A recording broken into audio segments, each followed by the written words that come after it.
Marc, chapitre 2. Quelques jours après, Jésus revint à Capernaüm. On apprit qu'il était à la maison, et un si grand nombre de personnes se rassemblèrent qu'il n'y avait plus de place, pas même devant la porte. Il leur annonçait la parole. On vint lui amener un paralysé porté par 4 hommes.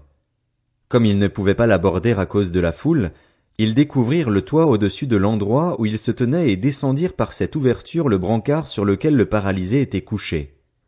Voyant leur foi, Jésus dit au paralysé, « Mon enfant, tes péchés te sont pardonnés. » Il y avait là quelques spécialistes de la loi qui étaient assis et qui se disaient en eux-mêmes, « Pourquoi cet homme parle-t-il ainsi?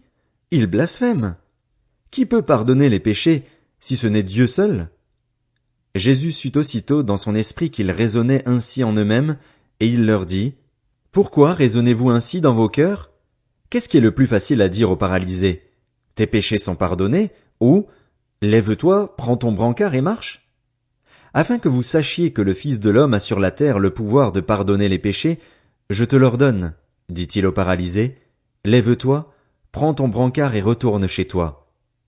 Aussitôt il se leva, prit son brancard et sortit devant tout le monde, de sorte qu'ils étaient tous très étonnés et célébraient la gloire de Dieu en disant, nous n'avons jamais rien vu de pareil.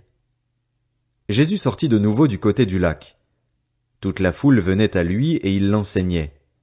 En passant, il vit Lévi, fils d'Alphée, assis au bureau des taxes. Il lui dit, « Suis-moi. » Lévi se leva et le suivit. Comme Jésus était à table dans la maison de Lévi, beaucoup de collecteurs d'impôts et de pécheurs se mirent aussi à table avec lui et avec ses disciples, car ils étaient nombreux à le suivre.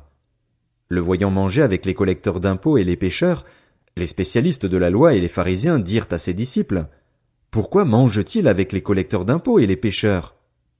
Jésus, qui avait entendu, leur dit, « Ce ne sont pas les bien portants qui ont besoin de médecins, mais les malades.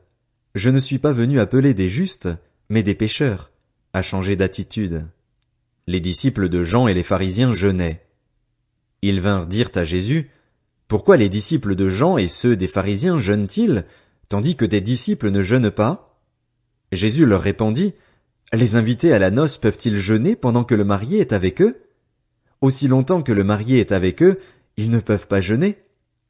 Les jours viendront où le marié leur sera enlevé, et alors ils jeûneront durant ces jours-là. Personne ne coud un morceau de tissu neuf sur un vieil habit, sinon la pièce neuve ajoutée arrache une partie du vieux, et la déchirure devient pire.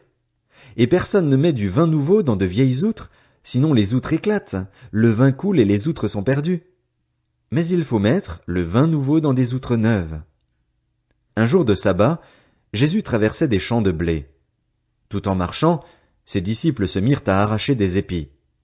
Les pharisiens lui dirent, « Regarde, pourquoi font-ils ce qui n'est pas permis pendant le sabbat? » Jésus leur répondit, « N'avez-vous jamais lu ce qu'a fait David, lorsqu'il a été dans le besoin et qu'il a eu faim, lui et ses compagnons? Il est entré dans la maison de Dieu, à l'époque du grand prêtre Abiatar, a mangé les pains consacrés qu'il n'est permis qu'aux prêtres de manger et en a même donné à ses compagnons. Puis il leur dit, « Le sabbat a été fait pour l'homme, et non l'homme pour le sabbat, de sorte que le Fils de l'homme est le Seigneur même du sabbat. »